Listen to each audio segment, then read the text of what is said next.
नमस्कार। आज हम वॉशिंगटन डीसी के एक खास स्वाद की गहराई में उतर रहे हैं। हमारे पास एक YouTube वीडियो ट्रांसक्रिप्ट है जो बात करती है डीसी की एक बहुत ही, आप कह सकते हैं, मशहूर चीज़ की, माम्बो सॉस। सुना है डीसी वाले इसके दीवाने हैं। तो आज का हमारा मिशन है इस चटनी के इतिहास को खंगालना, इसके स्वाद को समझना और ये जानना कि ये डीसी की संस्कृति का इतना अहम हिस्सा क्यों है। तैयार हो जाइए मध्य अटलांटिक क्षेत्र के एक जबरदस्त स्वाद की यात्रा के लिए।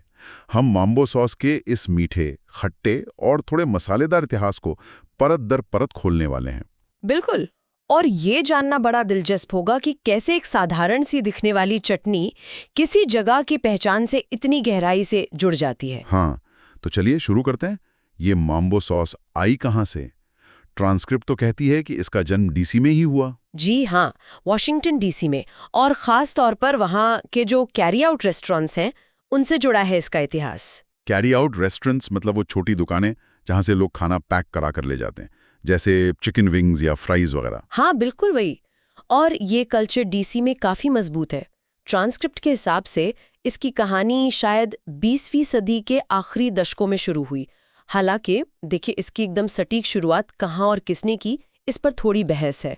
मतलब कोई एक व्यक्ति या रेस्टोरेंट नहीं है जिसका नाम लिया जा सके। अच्छा, तो मतलब पक्का पता नहीं है? हाँ, जैसा अक्सर होता है ना ऐसी लोक प्रसिद्ध चीजों के साथ, हो सकता है अलग अलग जगहों पर एक ही समय के आसपास लोगों ने मिलती जुलती सॉस बनानी शुरू की हो।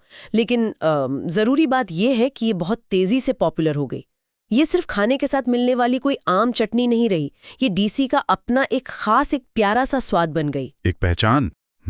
ये तो दिलचस्प है कि कैसे एक स्वाद शहर की पहचान बन जाता है। अच्छा, अब जरा इसके टेस्ट पर आते हैं। वही तो इसकी जान है।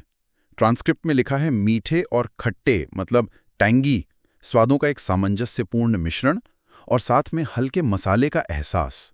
जी, ये कॉम्बिनेशन ही इसे खास बनाता है। मीठापन है, थोड़ी खटास है जो ताजगी देती है, और फिर आती है वो हल्की सी गर्मी। क्या ये कॉम्बिनेशन डीसी के खाने में आम है या माम्बो सॉस इस मामले में एकदम यूनिक है? देखिए, मीठा, खट्टा और मसालेदार, ये प्रोफाइल आपको कई सॉसेस में मिलेगा, खासकर जैसे बारबेक्यू सॉस वगैरह में। लेकिन माम्बो सॉस का जो बैलेंस है और उसका टेक्सचर, वो थोड़ा अलग है।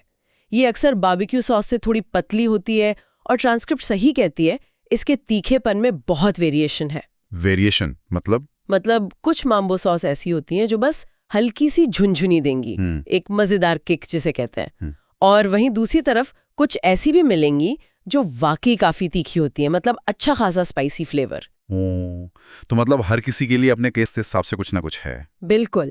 और शायद यही वजह है कि ये इतनी वर्सेटाइल भी है। हाँ, ट्रांसक्रिप्ट में चिकन विंग्स और फ्रेंच फ्राइज का जिक्र था। इनके साथ तो ये मतलब कमाल ही लगता होगा। अरे कमाल से भी बढ़कर, ये फ्राइड चीजों के साथ तो जैसे बनी ही है। Crispy chicken wings, fried chicken, shrimp, French fries, इन सब के साथ लाजवाब लगती है।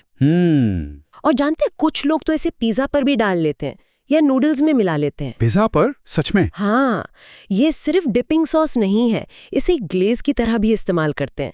सोचिए, क्रिस्पी चिकन पर वो चमकदार, खट्टी मीठी, हल्की मसालेदार परत। आहा, वाह, ये तो डिश को एकदम नेक्स्ट लेवल पर ले जाता होगा।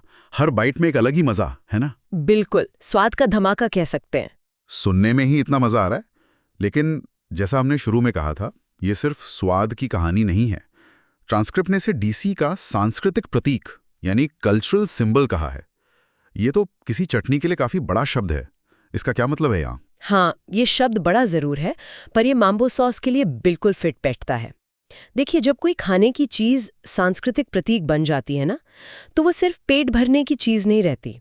वो उस जगह के इतिहास से, वहाँ रहने वाले लोगों से, उनकी रोजमर्रा की जिंदगी से, उनकी पहचान से जुड़ जाती है। अच्छा, माम्बो सॉस डीसी की जो पाक विविधता है, जो क्यूलिनरी डाइवर्सिटी है, उसका एक जीता जागता सबूत है। ये दिखाता है कि कैसे स्थानीय स्वाद, खासकर जो अफ्रीकी अमेरिकी समुदाय से जुड़े हैं, वो शहर की मेन स्ट्रीम पहचान का हिस्सा बन गए हैं। ये तो गहरी बात है। जी, ये सॉस आपको पड़ोस की छोटी सी कैरी आउट दुकान से लेकर बड़े बड़े फूड फेस्टिवल्स तक हर जगह मिलेगी। लोग इसके बारे में बात करते हैं, बहस करते हैं कि किसकी सॉस बेस्ट है। ये लोगों को एक साथ लाती है किसी के लिए ये घर की याद है। तो हाँ, ये डीसी की जो वाइब्रेंट और विविध फूड संस्कृति है, उसका एक सच्चा प्रतिनिधि है। वाह, तो ये सिर्फ एक मसाला नहीं, ये कहानी है, एक पूरी की पूरी फीलिंग है, एक अनुभव है। और सबसे अच्छी बात क्या पता है, ट्रांसक्रिप्ट में इसे घर पर बनाने की रेसिपी भी दी हुई है। हाँ, ये तो सोने पे सुहागा है। मतलब कोई भी कहीं भी डीसी के इस स्वाद को अपने किचन में ला सकता है, ये तो कमाल है। बिल्कुल। और घर पर बनाने का सबसे बड़ा फायदा ये है कि आप इसे बिल्कुल अपनी पसंद के हिसाब से बना सकते हैं। तीखापन, मिठास, खटास, सब कुछ अपने हाथ में। तो क्या क्या चाहिए होता है इसे बनाने के लिए, मतलब क्या है मेन इंग्रेडिएंट्स? देखिए, इसका जो बेस है वो आमतौर पर बनता है केचप से। उसमें पड़ती है चीनी मिठास के लिए, और सिरका, खासकर एप्पल साइडर विनेगर, वो खट्टापन लाने के लिए। केचप, चीनी, सिरका, ठीक है। हाँ, फिर इसमें स्वाद और थोड़ी गहराई देने के लिए डालते हैं सोया सॉस, थोड़ा सा पानी कंसिस्टेंसी ठीक करने के लिए, और हाँ, हॉट सॉस। हॉट सॉस, यहीं से आता होगा वो तीखापन? हाँ, हॉट सॉस और कुटी हुई लाल मिर्च, इन दोनों से तीखापन आता है।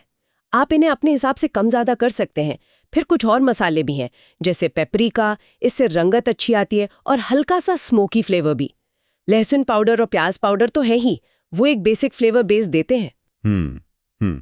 और बस आखिर में नमक और काली मिर्च, स्वाद को बैलेंस करने के लिए। तो मतलब केचप का मीठापन, सिरके की खटास, चीनी से और मिठास, हॉट सॉस और लाल मिर्च से तीखापन, और फिर पेपरिका, लहसुन, प्याज का फ्लेवर। वाह, ये सब मिलकर बनाते हैं माम्बो सॉस। जी हाँ, यही है वो मैजिक कॉम्बिनेशन। और इसे बनाना कितना मुश्किल है, मतलब घर पे आसानी से बन जाता है? अरे बहुत आसान है। जैसा ट्रांसक्रिप्ट में बताया गया है, प्रक्रिया काफी सीधी है। आपको बस एक सॉसपैन लेना है, उसमें पहले सारी गीली चीजें डालिए, केचप, चीनी, सिरका, पानी, हॉट सॉस, सोया सॉस। ठीक है, सब लिक्विड एक साथ। हाँ, और इनको अच्छी तरह मिला लीजिए। फिर डालिए सूखे मसाले, पेपरिका, लहसुन पाउडर, प्याज पाउडर और कुटी हुई लाल मिर्च। इन्हें भी अच्छे से मिक्स कर दीजिए ताकि कोई गांठें न रहें। ओके, मिक्स हो गया। फिर बस पैन को चूल्हे पर रखिए। पहले मीडियम आंच पर एक उबाल आने दीजिए। जैसे ही उबाल आए, आंच धीमी कर दीजिए और इसे सिमर होने दीजिए, मतलब धीमी आंच पर पकने दीजिए। कितनी देर तक पकाना है? लगभग 10 से 15 मिनट, या जब तक सॉस थोड़ी गाढ़ी ना हो जाए, जैसी आपको पसंद हो। कुछ लोग थोड़ी पतली रखते हैं, कुछ ज्यादा गाढ़ी। अच्छा, मतलब कंसिस्टेंसी अपने ऊपर है। बिल्कुल। और पकते समय आप इसे चख भी सकते हैं। नमक, मिर्च, खटास, मिठास, सब कुछ एडजस्ट कर सकते हैं। और सबसे जरूरी बात, तीखापन, उसे भी अपने हिसाब से सेट कर सकते हैं। हाँ, यही तो सबसे बड़ा फायदा है घर पर बनाने का। अगर कम तीखा खाते हैं तो हॉट सॉस और लाल मिर्च कम डालिए, और अगर तीखे के शौकीन हैं तो थोड़ी मात्रा बढ़ा दीजिए। पूरी तरह आपकी मर्जी। बढ़िया। बस जब आपकी मनपसंद कंसिस्टेंसी आ जाए और स्वाद ठीक लगे तो इसे आंच से उतार लीजिए और ठंडा होने दीजिए।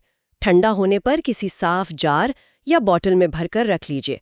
फ्रिज में ये आराम से कुछ हफ्ते चल जाती है। और फिर जब मर्जी हो निकालिए और अपने चिकन विंग्स, फ्राइज या जो भी पसंद हो उसके साथ मजे लीजिए। है ना आसान? हाँ, ये तो वाकई काफी आसान लग रहा है और मजेदार भी, अपना खुद का माम्बो सॉस बनाना। तो आज हमने डीसी की इस बहुत ही खास आइकॉनिक माम्बो सॉस के बारे में काफी कुछ जाना। हमने देखा कि कैसे ये सॉस डीसी के कैरी आउट कल्चर से निकली और शहर की पहचान बन गई। इसकी उत्पत्ति की कहानियों पर भी बात की। हमने इसके अनोखे स्वाद को समझा, वो मीठा, खट्टा और मसालेदार बैलेंस, और कैसे उसके तीखेपन में भी विविधता है। जी हाँ।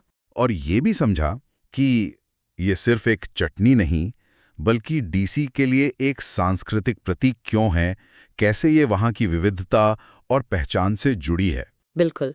और सबसे बढ़िया बात, हमने ये भी जान लिया कि इसे घर पर कैसे बनाया जा सकता है, वो भी अपनी पसंद के अनुसार ढालकर। सही कहा आपने। हमने इसके इतिहास से लेकर इसके स्वाद और इसे बनाने की विधि तक सब पर बात कर ली। और ये सारी बातें हमें एक दिलचस्प सवाल पर लाकर खड़ा करती हैं, है ना? कैसा सवाल? यही कि ये सोचना कितना फैसिनेटिंग है कि कैसे एक आम सी लगने वाली सॉस या चटनी किसी जगह की पहचान, वहाँ की संस्कृति, लोगों की यादों का इतना ज़रूरी हिस्सा बन जाती है। क्या दुनिया में और भी ऐसे शहर या क्षेत्र हैं जहाँ के अपने ऐसे ही खास स्थानीय तौर पर बेहद पसंद किए जाने वाले मसाले, चटनियाँ या व्यंजन हैं जिनकी अपनी ऐसी ही अनोखी कहानियां हैं जो वहाँ के लोगों को किसी न किसी तरह जोड़ते हैं? ये तो सोचने वाली बात है। भोजन और पहचान का ये रिश्ता वाकई बहुत गहरा है। जी, इस पर श्रोता चाहें तो खुद भी सोच सकते हैं, अपने आसपास देख सकते हैं, शायद उन्हें अपने ही इलाके में कोई ऐसी कहानी मिल जाए।